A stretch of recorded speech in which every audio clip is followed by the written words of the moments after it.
sorry. But I don't want to be an emperor. That's not my business. In this world, there's room for everyone, and the good earth is rich and can provide for everyone. The way of life can be free and beautiful, but we have lost the way. Greed has poisoned men's souls, has barricaded the world with hate. We think too much and feel too little. We think too much and feel too little. More than machinery, we need humanity. More than cleverness, we need kindness. Without these qualities, life will be violent. And all will be lost. All will be lost. Do not despair. The hate of men will pass, and dictators die. Dictators die. And the power they took from the people will return to the people. Will return to the people. Let us all unite. Let us fight for a new world to do away with greed. Now let us fight to free the world, to fulfill that promise. Let us all unite. Hey, folks, welcome once again to the Corporation Nation radio program. My name is Clint Richardson. I'll be your host. Today, we are going to be talking about a very, very controversial subject. And I don't say that because it is controversial. I say that because it's made to be controversial. That subject is indeed Christianity and the Bible. It's interesting, you know, as I've watched through my years, I've watched folks like Hitchcock and others who vehemently attempt to disprove the entire Bible story, and then I go and I talk to people like fortunate to call A. Trot a personal friend of mine, and I listen to him, and I'm just enamored by what he says about books that people have never read and don't even know exist regarding the Bible. Such amazing material. And it puts me, as it's designed to, in a state of confusion. Now, what can I say about this? This is nothing different than what we call the right-left paradigm, the phrase that was coined. Right-left paradigm. What does that really mean? I mean, we see it in politics, of course. You know, if we think about it, there's Democrats and there's Republicans. Those are the two parties. Of course, we pretty much give all our power to these parties and sit back and watch them act as what? Bureaucrats. Remember that word? Bureaucrats. Acting as in corruption, basically, through the bureaucracy, as we covered. So, we see this in politics. Well, what does that mean? That means that you're either on one side or the other. But what does that really mean? Well, it means you're on one side of what is real, or you're on another side of what is real. You're on one side of the truth, or you're on another side of the truth. Wait a minute. How can that possibly be? How could you have sides to the truth? You know, if the political parties, including the third parties, the place where we alternative people like to go and fall victim to the same trickery that is used in the political party system, again, giving our power and putting our faith in men instead of ourselves. Why is it that we do this? What is it about these parties that we believe is more true than the other one? This is the confusing part, because if the parties were just basically what they should be, which is basically just to protect the rights of men, which are the natural rights of men, well, then there'd only be one party, and that would technically be the nature party, or if you will, God's party. It would be very simple. Politics would have no problem whatsoever. But you see, in order to control a people, you always must divide them. And you figure out a way to appeal to one half while not appealing to the other. And then you find a way to appeal to the other half, and you have the right-left paradigm. You see this in politics. In fact, I just created a new phrase for what these people do. They create continuous cognitive conflict. CCCC. Creating continuous cognitive conflict. That's my phrase for the day. Take it or leave it. It's kind of funny. But basically, every time we go out the door, we are faced with a choice. Really, we don't need a choice, but we are offered choices for just about everything we do. Even when we're talking about religion, we have a choice, right? We have a choice between Christianity, Muslim, Judaism, or whatever classification Mormonism falls into. Or there's Scientology, which I don't even want to get into. But we always have a choice, and yet what's interesting about that is that Christianity itself is listed as the religion. And so some of the questions I'm going to be asking you today is, how can you be Christian and also be Catholic? How can you be Christian and also be what I grew up in is Methodist? How can you be any other doctrine of religion and also be Christian? It's an interesting question to ask yourself, because each of these religions, these doctrines, have different belief systems, different concepts of what Christianity is. And yet Christianity itself sits alone, almost like the republics of each state. They sit alone, vacant. It sits alone, vacant, without any followers. Because we've all been dragged into the political parties. In this case, the political parties are what? Churches. Corporations that call themselves religions. And of course, with a corporation, you must follow the rules. That is political freedom. Right? If you have freedom of speech, that means that you are required to do what the law says when you speak. Okay, that is political freedom, and that's what corporate churches has. That's why so many people are against the corporate or corporatization of churches. So we're stuck with another choice. How about paper or plastic? Oh, let's create a continuous cognitive conflict with everything we do. Is it trash or is it recyclable? You could go down a list of hundreds of things we do each day that puts us into, again, continuous cognitive conflict. Well, what's the purpose of that? Well, of course, it's to keep you in a state of cognitive dissonance, because that's the only way you can be controlled. Your ego must be played to in order to keep yourself hidden. You must be. The advertising is basically cognitive dissonance. It's something you don't need versus something you want. Well, now to help me break this down, and again, this is a message to people before we start this show, just so that you understand. I grew up in a Methodist church. The interesting thing about my experience in church is that I wasn't really listening. I didn't pay attention. I went with my mother because it pleased her. I wasn't really paying attention in church. And so I grew up in a church without ever knowing its doctrine. Unbelievably so. I grew up in a Methodist church without knowing its doctrine. It wasn't because it was a bad church. It wasn't because they weren't preaching. I listened and actually learned some. But what I heard, and when I learned, was always the teachings of a man named Jesus Christ. Now, whether that man was real or not, I'm not here to argue. We're not here to argue today or debate on whether or not God exists. Because in reality, let's apply the trivium here. If God exists, then he exists despite my belief, and he exists despite your belief. If God exists, God is everything, correct? We can use the allegory of the Bible to anthropomorphize God into a man or into whatever we want to. But in reality, if it's the creator, quote unquote, it really is everything.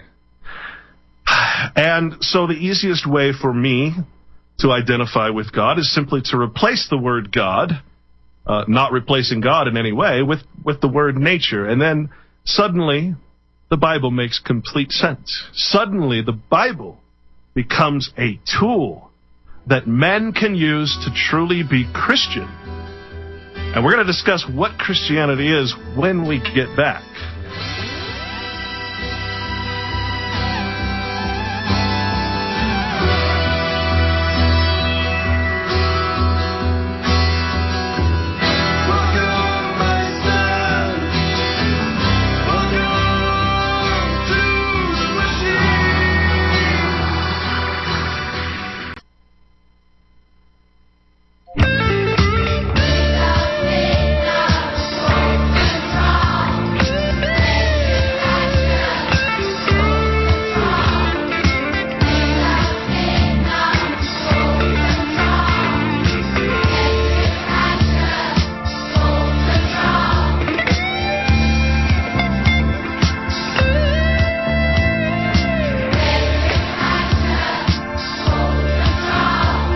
right, folks, welcome back. And you're on the Corporation Nation. I should say you're in the Corporation Nation. We're all walking around within. So, I'd like to introduce you to Gary Long, but before I do, I grew up in a Methodist church. Again, I paid attention but didn't pay attention to the stories that were being told. They were allegories of a man named Jesus Christ. He taught things like teach people how to fish instead of just giving them a fish. Now, government, of course, is in the welfare business, so it's going to give you a fish instead of teaching you how to fish. This is why government is indeed anti-Christ. But what I also found is the unfortunate reality that a lot of these churches are also teaching things that are anti-Christ. In fact, the church itself is against the teachings of Christ, the incorporation of a religion and the membership into that religion. He didn't teach that. That wasn't taught by this man, whether he existed or not. Okay? This is not why we're here. We're not here to teach whether God exists. We're not here to argue that. All that needs to go aside. All the woo-woo, all the language, I don't know what you call the religious speak that people get into. We're here to talk about the Bible as a book of law. It is, in fact, the book that all law is based on. It is the ecclesiastical powers that claim to be the replacement of Christ on earth. That is where their power comes from. This has been the case since the New Testament. Now, Gary, and we'll talk about what the word testament means. These are all legal terms, you see, lawful terms that mean something very important. Now, Gary is a gentleman who contacted me some time ago, and we've been talking off and on. Again, another digital friend. He was the co-host for 5 years of The Road Less Traveled, which is a radio show on reallibertymedia.com, Bold Voices TV, and the Prepper Broadcast Network, radio network. Gary, it says you were in the military, so you had some military service, meaning that you were a subject with a gun for government to protect it against the people, and you attended Old Dominion University studying sociology and law. Now, did you ever become an attorney? Hi, Clint. No, I never did the bar thing and never completed that aspect of it. That's almost like joining a corporate church, right? Yes. Now, what religion did you grow up? Grew up as a Lutheran. A Lutheran. Now, in my church, you see, I had the unique experience, and I think it definitely changed my life. For one thing, my parents stayed together; they never divorced. I had a good family life, and I think anyone listening to this network can attest that that's a very important part of life. It guides you in the direction that you're going to go. But also, I'm very fortunate to have grown up in this particular church. Had nothing to do with the denomination of it. It's that I grew up actually believing that the purpose of a church was to help other people, because all this church did, as it wallowed in squalor because it could never pay its bills, all it ever did was charity. The only thing it ever did was help people.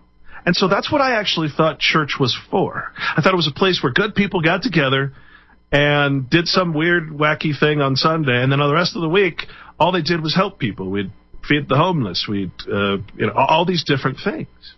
And it wasn't until I was 39, I'm 41 now, it wasn't until I was 39 that I actually went and read the doctrine of the Methodist Church, the United Methodist Church. And when I read it, I couldn't believe how strange and outlandish the actual doctrine of the church was, because this is not something that it wasn't something that they were forcing upon us. Our pastor would take us out backpacking, all the kids, with some counselors, and basically, teach us about nature. That was my experience at church. And I don't know what your experience was, but I never knew there was a doctrine that was to be followed. Just like most people don't know that there's a doctrine to be followed in their political party. If people would actually read the doctrines in the political parties, they'd pretty much find that they're almost like exactly the same. So most people join these things without understanding the concept of what they're joining. They don't really know the doctrine that they're expected to believe. And I find that it's almost frightening when we think about it. Now, what was your experience in the Lutheran Church? Well, the Lutheran Church is essentially Catholic light. You go through catechism and all that. And as far as the actual doctrine, I can't say that I ever really completely knew what the doctrine was other than what we were taught during the catechism. So the similarities between Lutheranism and Catholicism are very strong. One major difference, and of course the Martin Luther break with the church, was that the belief was you need no one to intercede between you and God. Is something you can do yourself. That was one of the major things, in addition to the translation of the Bible for popular reading. I can't really offer a lot more than that. It was very structured, it was very formalized. There were social events. Of course, we were a country church in the mountains, and I think it had been probably influenced by people like Moravians and things like that. So it wasn't probably a textbook Lutheran church.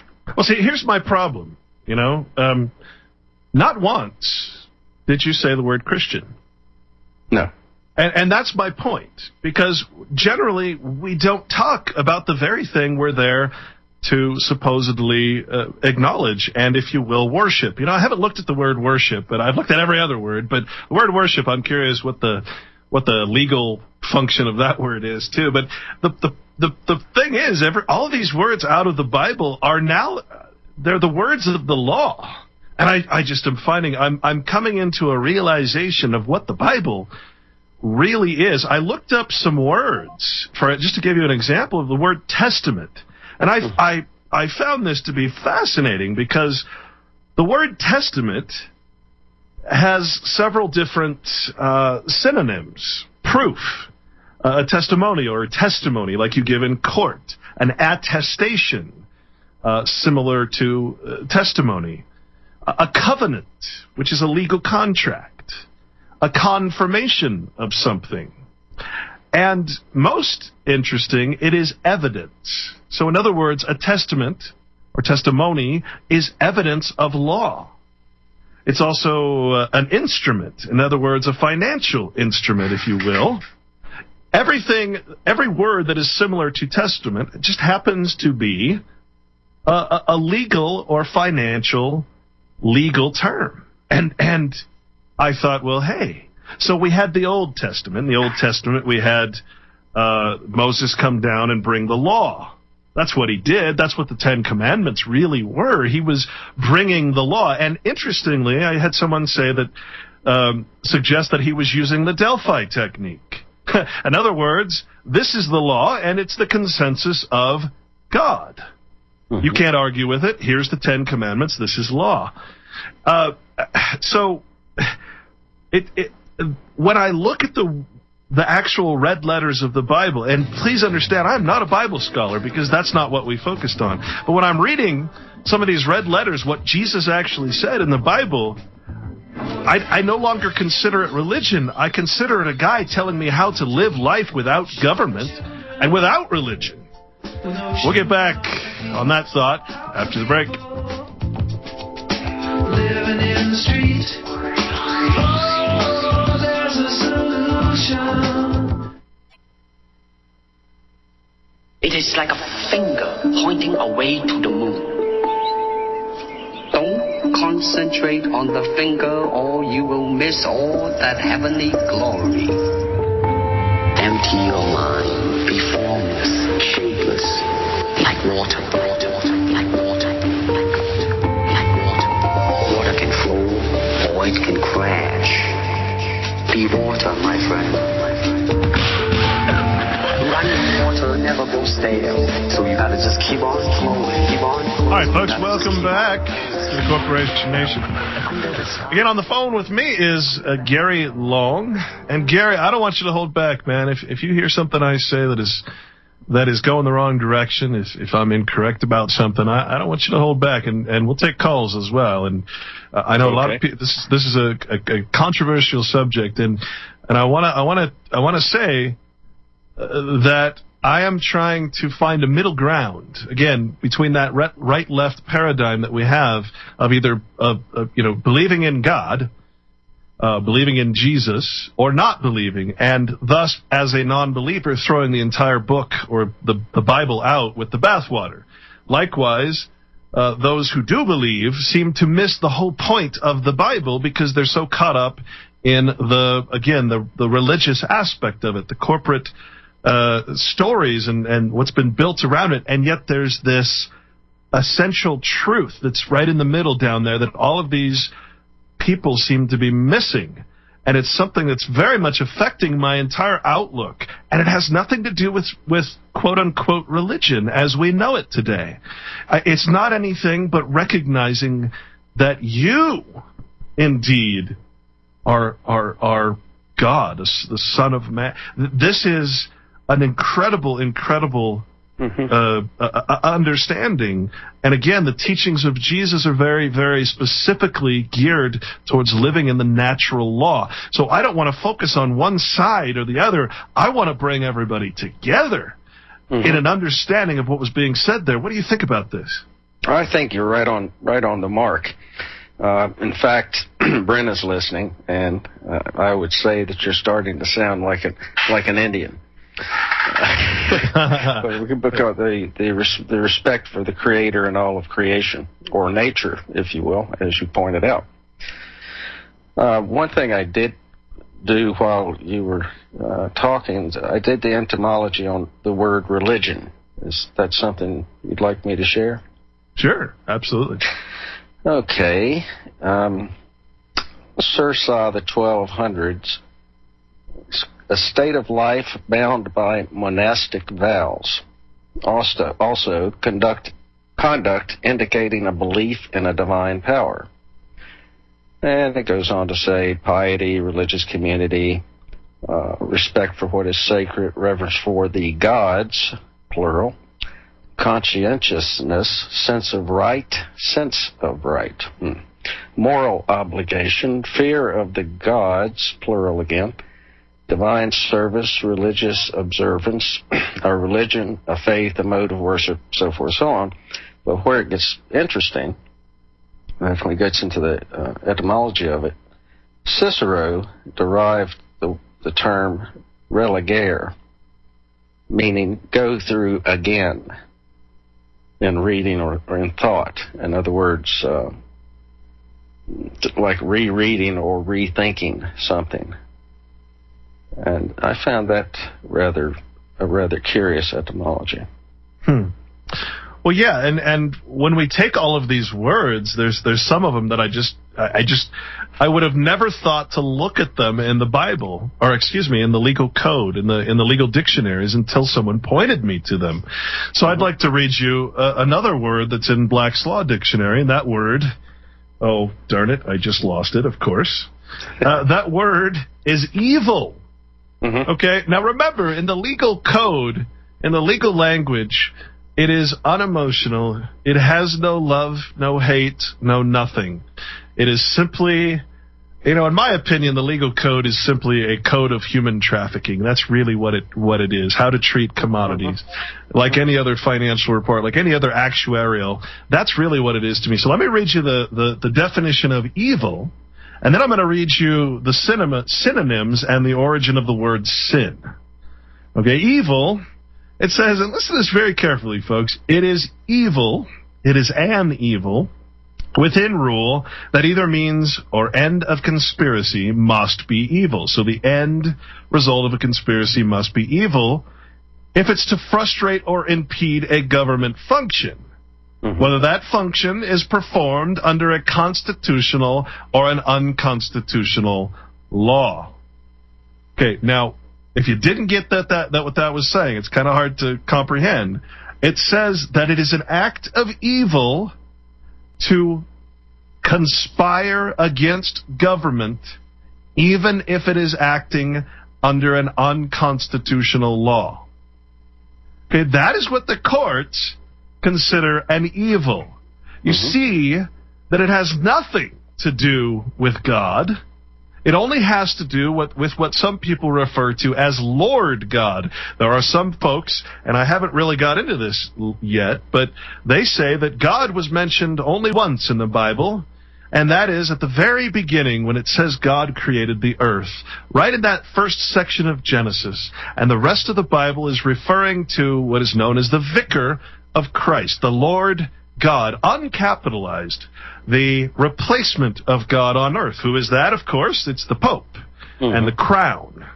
That the entire Bible, from that point on, is referring to the temporal prince of earth, acting on behalf of the Christ.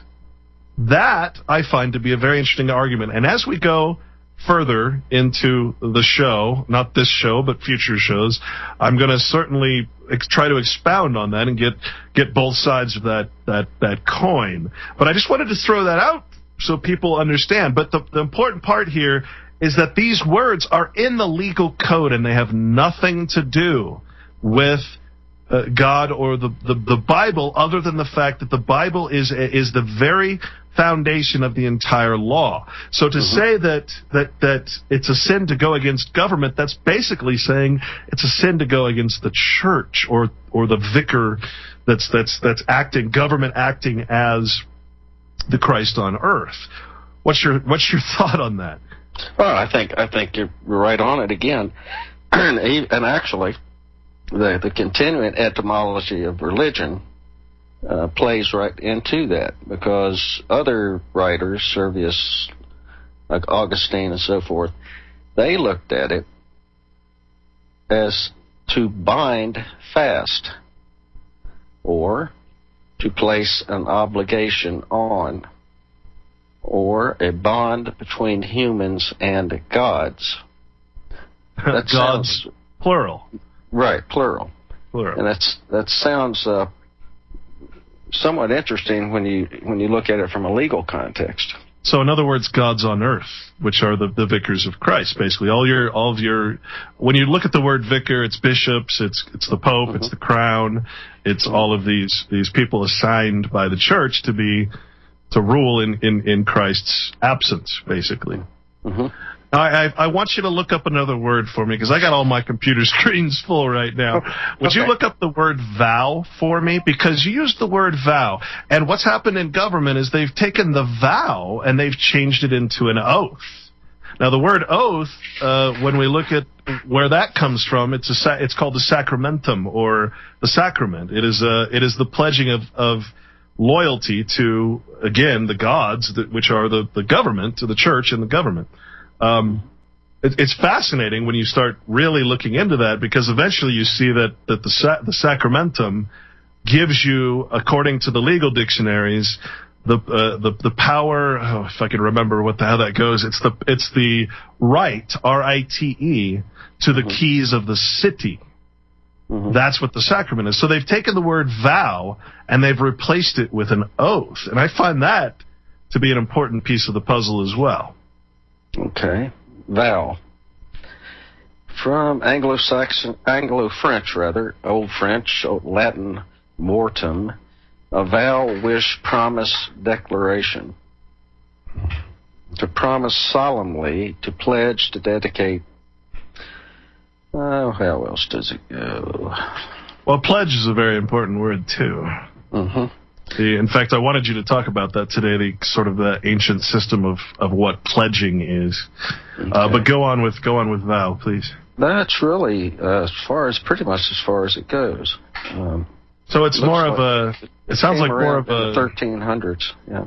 Sounds like more of a heartfelt thing than an obligation, a legal contractual obligation. It's like an oath.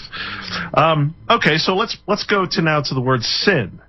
Now we what does it mean in the Bible when we're talking about sin? Well, the origin that I have here, it says sin is actually derived from the word S-Y-N-N, or sin, which means moral wrongdoing or offense against God, a misdeed. And I hear the music, so that means we're going to have to take a break. But when we get back, we'll look at sin. And again, the synonyms to the word sin all have to do with the legal code. Very interesting.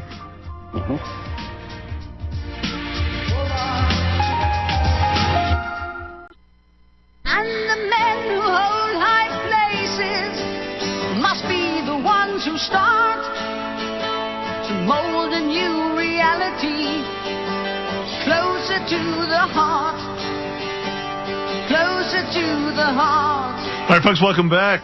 Blacksmith. Closer to the heart, man. Never a more true song has ever been made by such a, I'm obviously a big Rush fan. So cliche, but what a unique group that was. So, I invite people, if you're wondering what the heck I'm talking about today, I would invite you to do something that I've been doing lately, or at least I've been attempting to do. It's very difficult to not be tempted to read the rest of the parts. But I invite you to go and I invite you to pull up the Bible, and the New Testament, because again, a testament. What is the testament? Well, we have the Old Testament, which was the evidence of the old law, and we have the New Testament, which is the evidence of the new law. All right, so what do you think's going to happen when the New World Order takes over completely? What do you think the New World religion will be? Folks, it's going to be the New Testament. It's going to be the New Age Testament, the new evidence of law. Okay? That is what the New Age, or the new eon is going to be. That's hopefully that makes a little bit of sense. So, what is the word sin? It's a very interesting word, because it does mean a moral wrongdoing. But see, we can't think of moral as because we're talking about the legal code. There are no morals. Remember? There are no morals in the legal code. We're talking about a code that doesn't necessarily want to operate under and absolutely goes against God's law, or in other words, the law of nature. Okay, I wish people could get over the fact that it's called God's law and just realize that simply means natural law, the law of nature. And if you look that up in the dictionary, you'll understand exactly what and how important that is. This word sin, again, S-Y-N-N is the word. You can research that for yourself.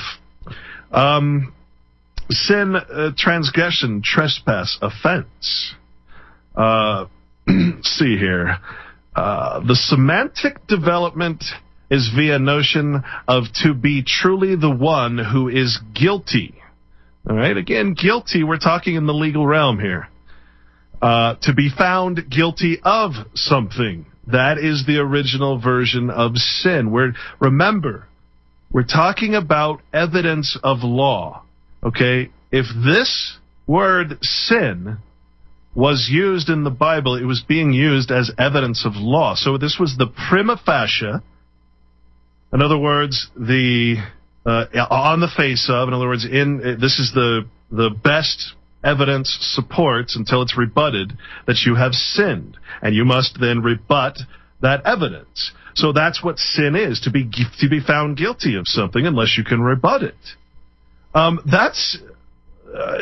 Think about that for a moment. That is huge to understand what the heck that word actually means. That it wasn't really. It was a sin against the Lord God, which is the vicar, which is the Pope, the church, the crown, the government. That's what we're talking about when we're talking about the word sin. Mm-hmm. Which led to the Inquisitions. Yes, absolutely. You are a witch. You are found guilty of witchcraft. Right? Mm-hmm. Too bad they didn't do that. Maybe we should do that today with Inquisition against attorneys. What do you think? That could work out well. That'd mean all your governors and your politicians would probably be burning at the stake right now, right? Probably so. Yeah, good old Obama and his wife are attorneys, so what can I say? So, Gary, what are your thoughts on this? Because, again, I don't want to be incorrect here, but No, this is... I don't. Well, words. You're dealing with facts, and facts are what's important beyond truth. Truth can sometimes be a slippery slope, but facts pretty much stand on their own. Trying to take the dogma out of the words, basically. Correct. And right. Just like as you pointed out, the Old English sin, words like guilt and crime and mischief and injury. These are all legal terms. Yes. Let me give you some of the synonyms. Guilt, crime, evil. Remember what evil was? These are all synonyms to the word sin. Crime, evil, at fault, guilt. These are all legal terms, folks. Offense, right? You're either on the defensive or the offensive. Here's another one that might interest you. Debt. Debt is a sin. Damnation is included. Wrongdoing, wrong, violation, transgression, disobedience. How about disobedience? That's a good. That really fits. Disobedience to man's law, the law of the church, not the law of God, but the law of the temporal realm. I mean, what a fascinating thing this is. Evil doing. Well, we know that evil doing is to go against government, whether it's being lawful or not. There's even words like tort. Tort is a legal term. It's nothing else. Here's an interesting one. How about unrighteousness? Ungodliness. Would you say that the government is ungodly and unrighteous? Yeah, I'd say you'd probably be onto a good start at any rate. Well, this is just, I mean, like I said, this is giving me more inspiration and more draw towards the Bible, at least towards the New Testament, than anything in my life. Because now there's a logic and a reason, and the rhetoric makes perfect sense. The trivium can actually be employed into the Bible, the trivium. Okay, the form of learning, the liberal arts, can actually be now put into the Bible, but you have to realize that it's encoded. The Bible is a code book for literally how men can live by realizing that no, you are not God, but you are the only one that can be your own savior. Mm-hmm. Right now, government wants to be your savior. It wants to be your God. But you have to come back to yourself. Mm-hmm. Okay? Did God create you? Okay, fine. But let's replace that word and let's say nature created you. And if you believe in God, well, then you must, by reason and logic, acknowledge that God is nature, and therefore there is no argument. We don't have to argue back and forth whether or not these things were real, no more than we have to argue that Plato's allegory of the cave was actually a real cave with real slaves. We're trying to get the message out of that. We don't have to argue about Robin Hood and his merry band of thieves, even though they were stealing to help the poor. We don't have to know if Robin Hood was real or not. No one sits around and argues and creates wars over the thought that Robin Hood was real or not. King Arthur and his round table, Lancelot. No wars are started by these allegories, by these stories, and yet the Bible, even though the teachings of the Bible are against war, and yes, against Zionism, wars are being started because of these. Wars are literally being started because we can't meet in a middle ground. And I believe that, and I'm not the discoverer of this. I'm just doing research, and I'm starting to see that there is a middle ground. We don't need to war about such things. We just need to realize what is being said in the Bible. It's a code book, for God's sake. What do you think, Gare? Oh yeah, I think it is. I think there are a lot of basic fundamental truths in there, not necessarily directly in your face, but they're things that you have to. I guess metaphorically you have to look at and how they apply to your life, and that's where it gets interesting. That you were talking about laws. At some point in the future, you might check out the book of Judges, 7th book of the Hebrew Bible, and it gets into a whole lot of detail about some of the laws and some of the judges and how all that came together. You know? Well, let's talk about that. We're going to take our long break at the end of the hour, and we'll be back here on the Corporation Nation here at RBN. Stay with us.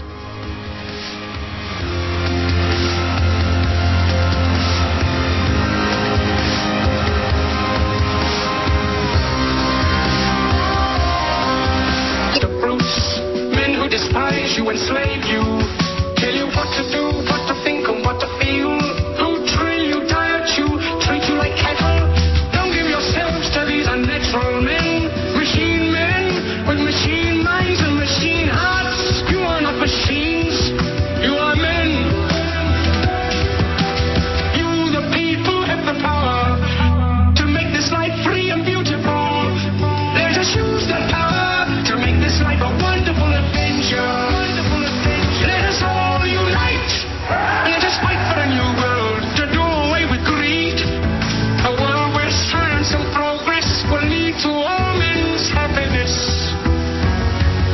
Despair, the hate of men will pass, and dictators die. And the power they took from the people will return to the people. Let us all unite. Yes, let us all unite. Welcome to the Corporation Nation. You're already there. This is just the title of the show. My guest today is Gary Long, and we'll go over Gary's service to the military and his career as a radio host as well. But I just found something that I found very interesting. I wanted to see if we found the word sin and its origins, but what about the word original? What is original sin? Original is also a legal term, and again, we're in Black's, I believe Black's Fourth. Yes, Black's Fourth Dictionary. And here's what it says. Original, primitive, first in order, bearing its own authority and not deriving authority from an outside source, as original jurisdiction. Isn't that very, very interesting? Original or original jurisdiction. It is a writ, basically, the original writ, as applied to documents, the Bible obviously being a document, a legal one if you want to get technical. The original is the first copy, or archetype. Well, what was the first copy? Well, I mean, if you want to go back, I guess you could say it would be the Code of Hammurabi, but the Bible was really the original archetype, right? The original copy, that from which another instrument is transcribed, copied, or imitated. Well, wait a minute. Instrument. Where did we hear that word? Oh, yes, that's another word for testament. Isn't this fascinating? I mean, when we start breaking down words, it's like entering into a whole new world. It's really amazing. So, I got to say, I think that we have stumbled upon here, Gary, and again, correct me if you think I'm wrong, we have just discovered the road, the middle ground to world peace. Mm-hmm. Because most wars are religious ones. The road less traveled, if I might plug that. Oh, there you go. Why don't you tell us about the road less traveled?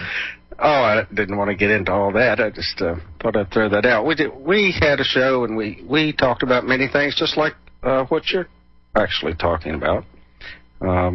We talked about the Cathars, which that was an interesting Christian outfit that were eliminated during the Inquisition because they didn't match up to the Roman view of the way the world should go.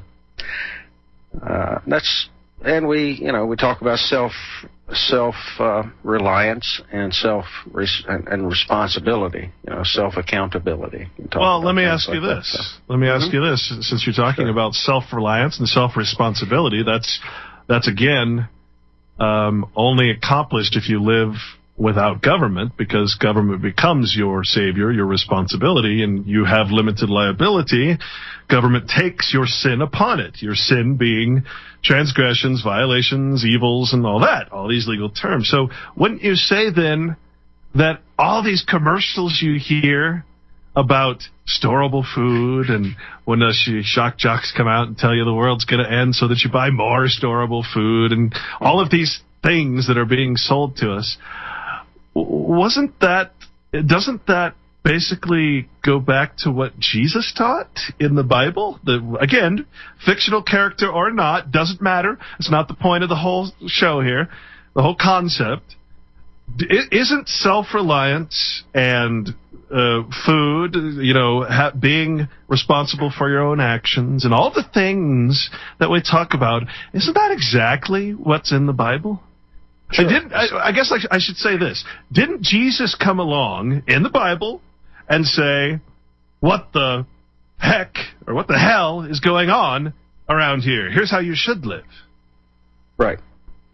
And that would be natural law and morality based on that.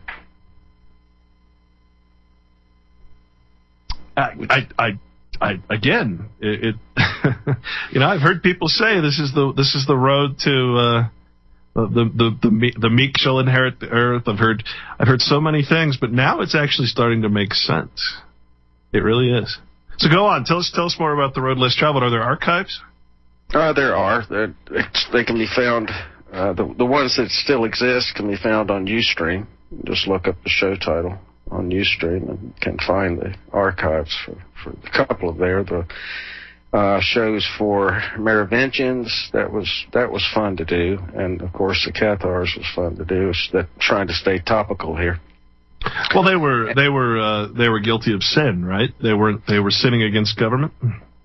Pretty much. They ran afoul of the doctrine of the Roman Catholic Church. So they were acting more Christian than they should.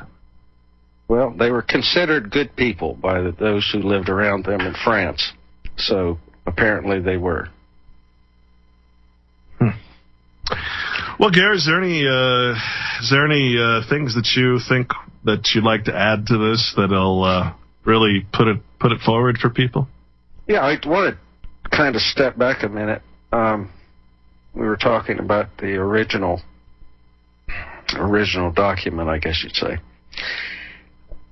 I'd like to add my 2 cents is that personally I think that what we see in today's Bible is a compilation of probably much information that predated the writings a lot of oral history, if you will, that predated the writings that we see in the Testaments.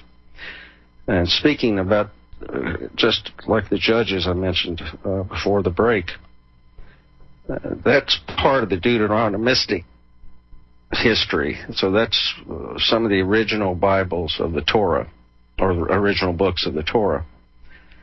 And so it's like a theologically oriented history of Israel from the time they entered into Canaan to the destruction of the temple. So this goes back like into Babylonian times when they were in Babylon.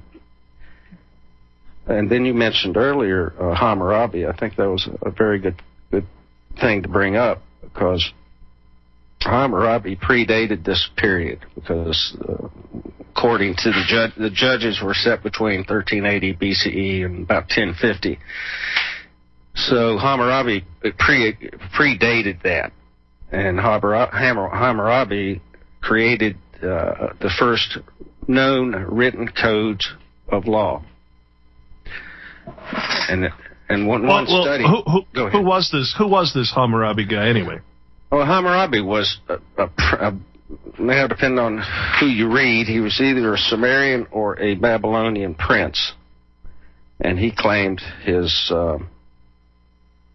pedigree from the gods, the original, who they considered the original gods. And when we're saying pedigree, I've also noticed that the Bible seems to be one of the most important aspects of the Bible is its bloodline, its description of bloodlines, and I think we don't give that enough credit because, I've done so much genealogical research, found out that all of our presidents are the same bloodline, all related to the kings and queens of England, the Plantagenet line, who actually lost the kingdom of Israel or kingdom of Jerusalem, I should say. So we'll come back and talk about that and good old Hammurabi. Okay.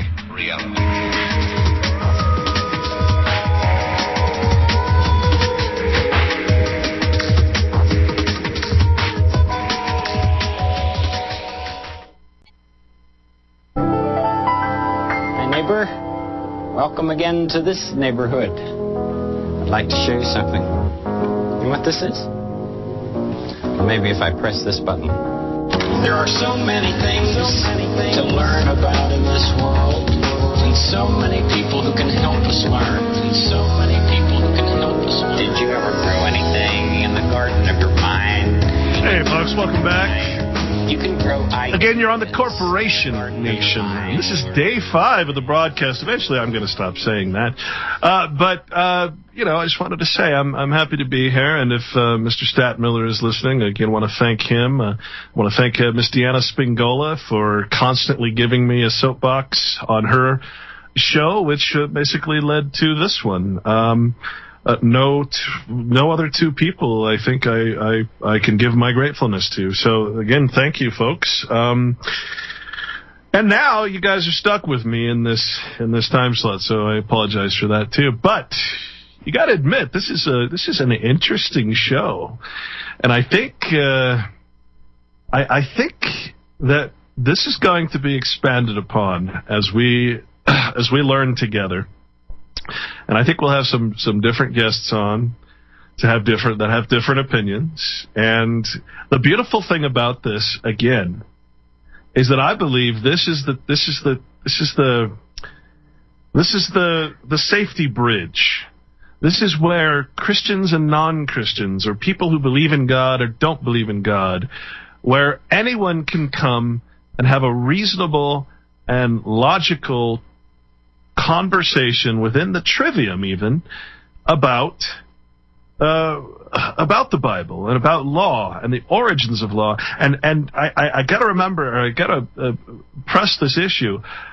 Please understand that the law that we have today is all based on the ecclesiastics. Okay, the entire system of law is based on the Bible.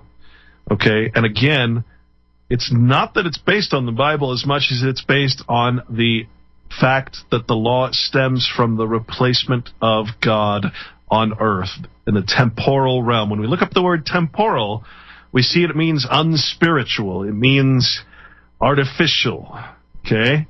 It means the same thing as person. It's an artificial construct.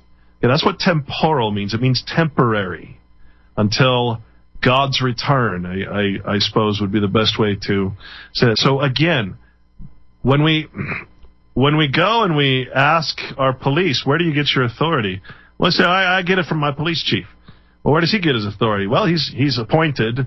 He gets his authority from the sheriff. Where does the sheriff get authority? Well, he's elected by the people, but he gets his authority from the governor of the state. And the governor gets his authority from the state senate. The state senate gets their authority from the United States. And the United States Congress, all the way up to the president of the United States. And then when you ask the president of the United States, he's going to tell you the big fat lie that he gets his power from the people.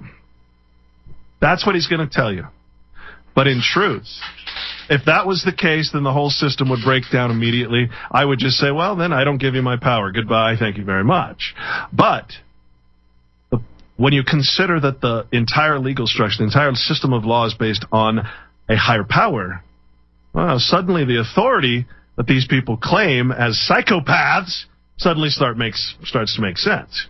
Because that is where the power is coming from. We don't want to recognize that in this country because we've been taught otherwise. But in truth, we are living under an ecclesiastical law. The civil law, in fact, was created within the church. It was not created just because we wanted to live without the fear of God or something in this country. So, Gary, please continue with what you were saying about the Hammurabi. Okay, just to step back just a little bit, as we mentioned, Judges covered a period of about 1380 BCE to 1050. Now, Hammurabi reigned in Babylon from 1795 to 1750 BC, so clearly far in advance of the events chronicled in Judges. He was actually considered a fairly remarkable king, and he created, as I said earlier, a very celebrated original code of laws. Now, what's most interesting now, I was talking about his pedigree, and if you don't mind, I'll just read some of this. I don't Absolutely. like reading to people too much, but I think this is important. And this is a direct translation from Hammurabi. When Anu the Sublime, king of the Anunnaki, and Bel, the Lord of heaven and earth, who decreed the fate of the land, assigned to Marduk, the overruling son of Ea, god of righteousness, dominion over earthly man. Now just remember that. And made him great among the Agigi, which were basically the men that they're referring to.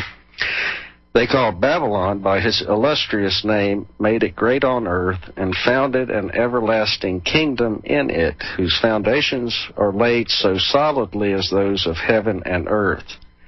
Then Anu and Bel called by name me, Hammurabi, the exalted prince, who feared God, to bring about the rule of righteousness in the land, to destroy the wicked and the evildoers, so that the strong should not harm the weak, so that I should rule over the black-headed people like Shamash, and enlighten the land to further the well-being of mankind.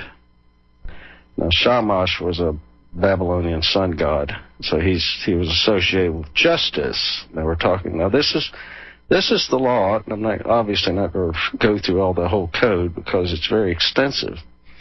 But this was the original, the first known original set of legal code. A collection of legal codes. And it is credited to have later on evolved into somewhat into British common law. But what's most striking about all of this is that clearly from the very first available writings, there were those entities, if you will, out there who considered themselves above man. And whether you they call themselves gods or whatever, I think this plays directly into your observations about bloodlines and why that genealogy in the Bible is somewhat important to really study, is that there is a significance, at least a perceived significance, by some who believe that their bloodline gives them a higher authority. I think that's pretty clear throughout all of these writings.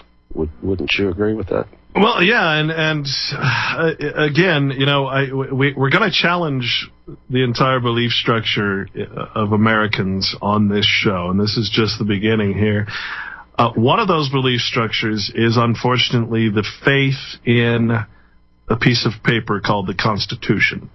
Mm-hmm. Unfortunately, we are tricked into believing that this thing is something other than it really is. And we're going to talk a lot about that. And we're also going to talk about the bloodlines as well as the Masonry, Freemasonry, as the founding of this country. And Gary, did you read my essay series, Cracking the Cult of the Constitution? I got to half of it. I haven't finished it. Well, it's very long. I don't blame you. I'm working on part 3 right now. But for anyone out there, if you get a chance, Cracking the Cult of the Constitution, not hard to find. It's on my blog. And it goes through the Masonic origins of this country. And it is undeniable proof of the fact. In front of me right now is a Masonic Bible that I got my hands on, dated from 1942, which is where I pulled a lot of the research from. And we'll get to that as soon as we come back.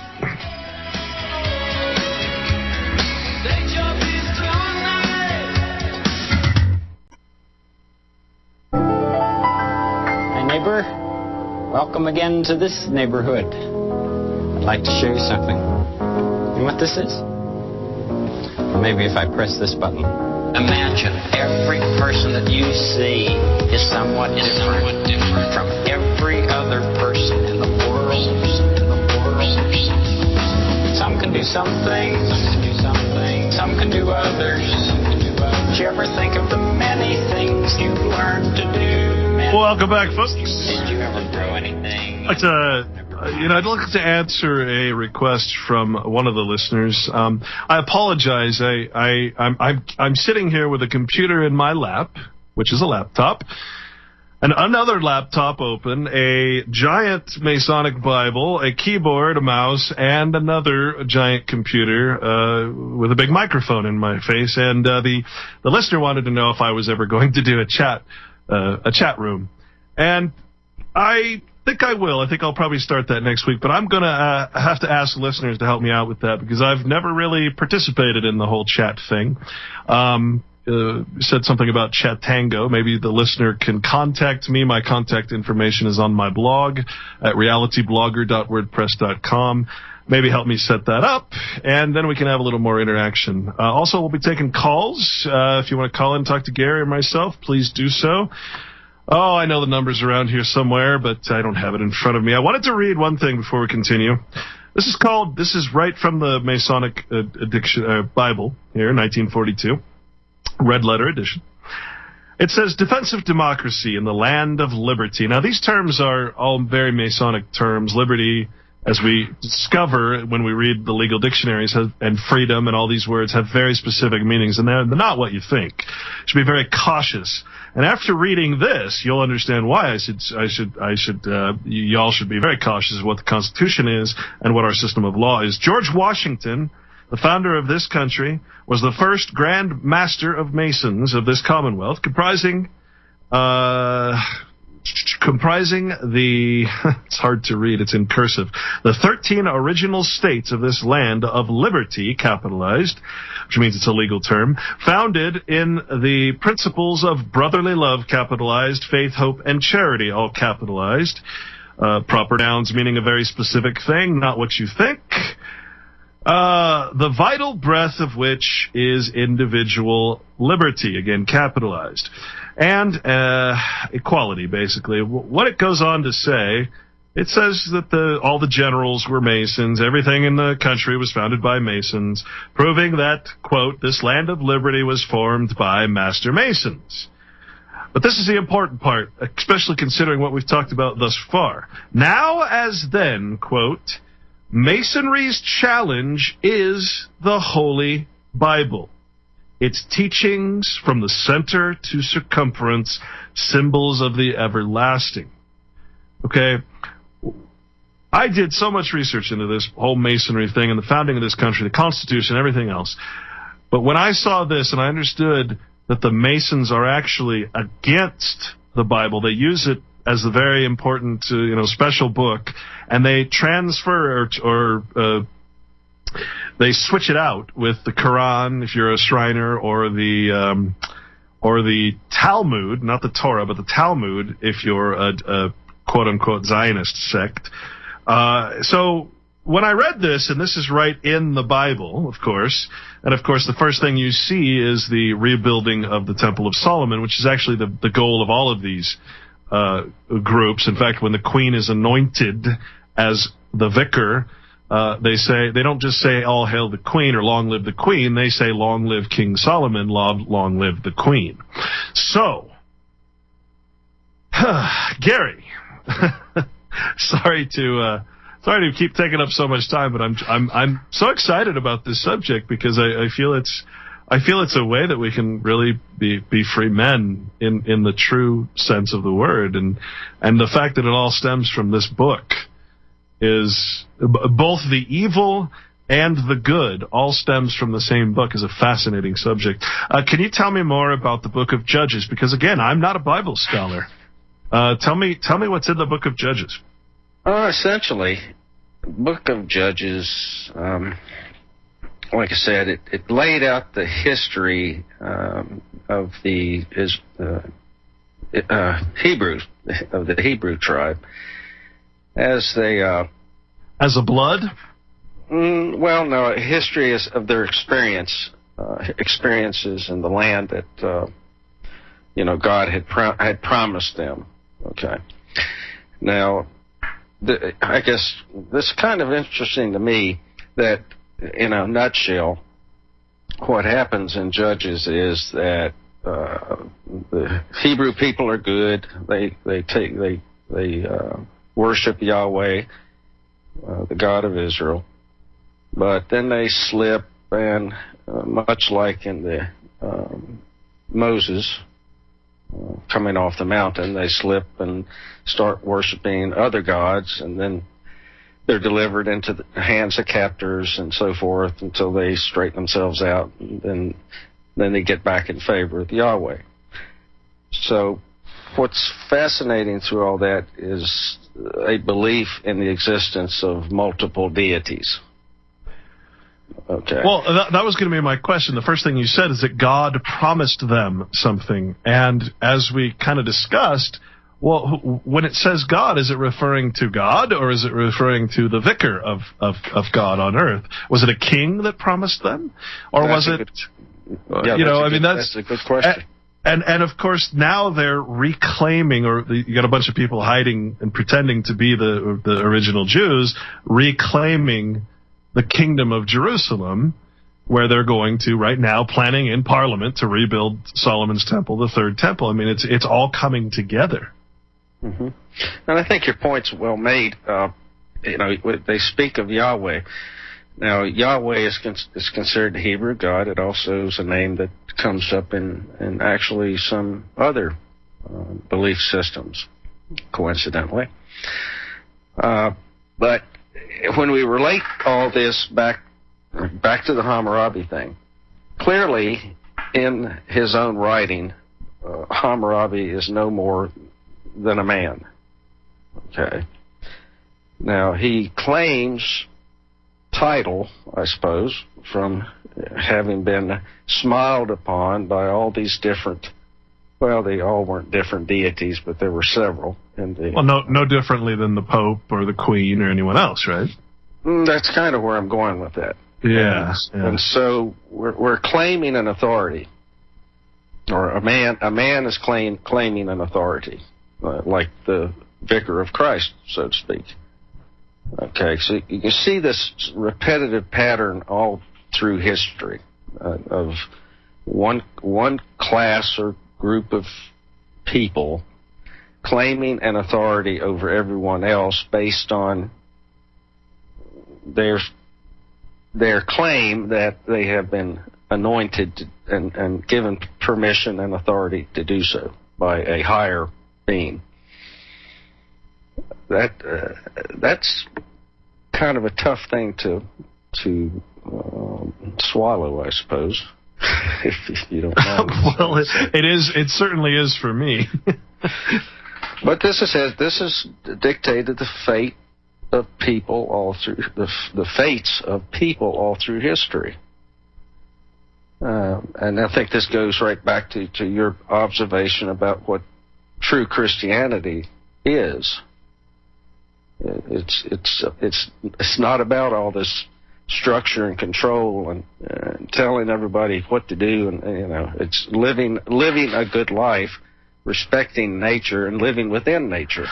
Yeah, that's what it appears to be to me on the surface. And again, this is a prima facie show. This is my discovery, thanks to the help of people like Gary and others. So right now we're talking about basically a prima facie or an appearance of evidence that if this understanding could be learned, that possibly it would literally lead to, like I said, a peace. No more. We don't have to fight over this anymore. Whether it be Hitchcock battling Kirk Cameron, or whether it be,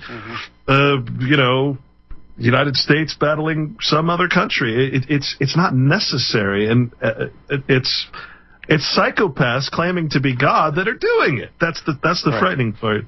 And what's so anti-Christian about all that is that you're doing harm, and you're not supposed to do harm. Yeah, exactly, and that's the basic tenet of natural law, which is not ironic at all. Hey, I'll tell you what, I'm going to take a call. James. Okay. James from, I didn't see where he was from. Pennsylvania, perhaps? Hi, James. Pennsylvania. Good evening, gentlemen. Fascinating conversation. I mean, it just leads right into, if you recall earlier in the week when Vicky was on, I spoke about a word called idolatrous syndicalism. Okay. Yes. But hold that thought, because we got to go to break, and we'll carry you over to the next segment. Okay.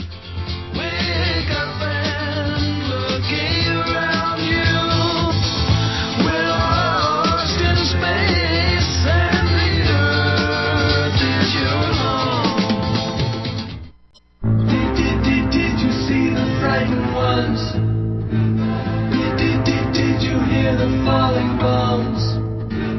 Did you ever wonder why we had to run for shelter when the promise of a brave new world unfurled beneath the clear blue sky? Look, Mummy, there's no place. Chaos theory, hurricane control, advanced 5C, massive ionospheric heaters, storm-absorbing supergel, nanoscale weather machines. All of these technologies exist in some form today. Look, Mummy, there's no plane up in the sky. Goodbye, blue sky. All right, folks, welcome back. I just have to let that song play. I got a couple of emails that said, "Hey, have you noticed that the skies haven't had so many chemtrails in them since the government shut down?" And I looked up, and sure enough, there's blue sky. I talked to Walter Buren down in Texas, or down in Arizona, and he's like, "Yeah, blue skies are pretty blue. Whoa, what's going on here?" Now, of course, they're still spraying, but anyway, back to the subject now. I just found something else interesting here, and I just want to read a couple Bible passages, because now I can read the Bible in a completely different way. It's fascinating. I mean, I actually can't wait to sit down and read the Bible for the first time in my life. I've had it on the shelf. I look at it, and I think, oh my gosh, I don't. But I'm going to read just the red letters, just what Jesus said, because that's all that really matters. So here's what it says. It says Deuteronomy 12:32. It says, "What things soever I command you, observe to do it. Thou shalt not add thereto nor diminish from it." All right. Well, what does that mean? Be a man. Do not do anything else. Simple as that. What does Deuteronomy 1:17 say? Ye shall not respect persons in judgment. Romans 2:12, for there is no respect of persons with God, because persons are artificial corporations. They are not in nature. So therefore, there is no respect of persons in nature. Ye shall not respect persons in judgment, nature. But, James 2:9, but if ye have respect to persons, ye commit sin. If you respect corporations, ye commit sin and are convinced of the law as transgressors. Do you remember what sin means, folks? Okay, it means going against, it means ungodliness, it means unrighteousness, it means evil doing. We discussed what evil is. It means debt. Do not take upon the person of debt. Do not take upon the person of immorality, guilt, fault, evil, error, crime, misdeed. Does this not make total sense? James, are you still there, my friend? I am. We have been redeemed at a price, and this is like, the Old Testament is the New Testament concealed, and the New Testament is the Old Testament revealed. Okay, that's what I think. Anyways, it kind of flows with the conversation here. Do you are you familiar with telementation and Professor Jeffrey Grupp, by the way? I am not. Are you there, Gary? Either of you? Okay, well, it's a really good, excellent thing. Could you say that again? It's telementation, and it's one of it's like a way of thinking. It's kind of like a cosmic feeling in the law of attraction. It's similar to, okay, but it really fits the entire profile of what your mission seems to be leading towards. It's kind of like whenever I get back to beware of the cliquish behavior of the sinful, idolatrous syndicalist, and you look at all of it between, all these syndicalists, they use the Latin language much like lawyers, okay, much like doctors, much like that Roman religious cult does, and it all just sort of goes together. Another thing, real quick, it's just that you mentioned it earlier on you're considering a chat room. Feel free to use. We have a http://rbnlive.chatango.com/forward chat room that's already established. And okay. You feel free to use that. I'm in it right now, and okay. I'd like to keep abreast of all these things. Well, sounds good, man. Thank you so much for the call. And I think the reason I read those few things about persons is because I think idolatry refers to becoming an artificial person. Are you familiar with Alfred Adask and his little treatise on man or other animals? The way the law treats us like we're animals. Absolutely. So this is just stuff. I'm looking forward to engaging in conversation, on a regular basis and contributing as much as possible. And absolutely. I think you're on the right track.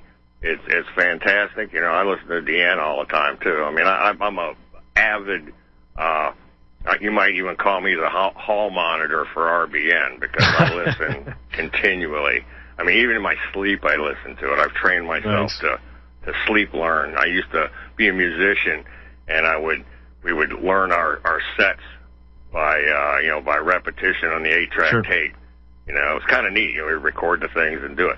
But anyways, the whole it's just I had to bring up the little thing about the syndicalism, and the idolatry of what it's all about, and this is what we're up against.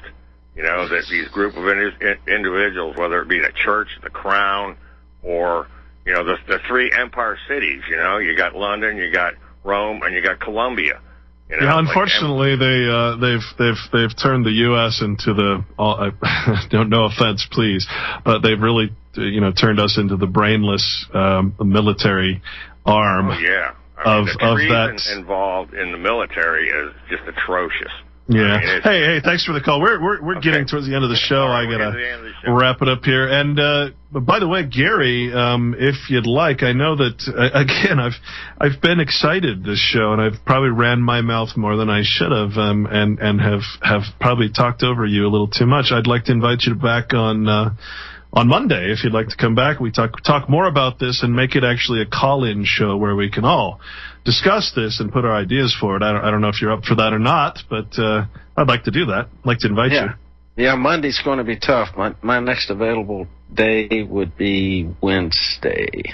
That would be the next day. Gary, I command thee. Thou shalt do as I saith. No, just kidding. Well, I'd like to thank you for joining me. Is there any really important points you want to make? Because we're gonna hear music here real quick. No, I think it's been tied up well. I think you've done a great job, Clint. All right. Well, thanks for joining me today. Why don't you shoot out your? Do you have any websites or anything else you want to get out? I just have a Facebook page, The Road Less Traveled. And those archives you said were Ustream and The Road Less Traveled. Right. All right, my friend. Well, I I thank you so much for joining me today, and I appreciate consider you having me. It's quite a privilege to be here, and I really enjoyed it. Well, I consider you more of a mentor than probably you me. So let's talk about privilege. So, folks, I do have an announcement before I'm leaving you today, and hopefully, if you listen to yesterday's show, this will make you very, very happy. I've talked to Freeman Burt from Colorado, who joined us yesterday, and we are going to be co-hosts every Thursday here on RBN at this time slot. So every Thursday, I'm going to be joined by Burt, and we will be having our discussions about breaking down that legal system and having similar discussions as we had yesterday. And I'm very excited about that. Burt needs support as well as the information he has now is priceless. So that's some good news. All right, folks. Well, I guess I jumped the gun, Gary. So should I be reading the book Judges? Then I find it's kind of neat that is that where the word judges came from? I mean, well, that may very well be the case. I don't know, but there's quite a bit of insight, I believe, there to some of the original trials and what judges ruled and how they did things. So sure. All right, my friend. Well, thank you so much for joining me today. And I might take you up on that Wednesday thing. Maybe we'll have open phone Mondays just for people who want to discuss this further. Anyway, thank you so much, and take care. Thank you.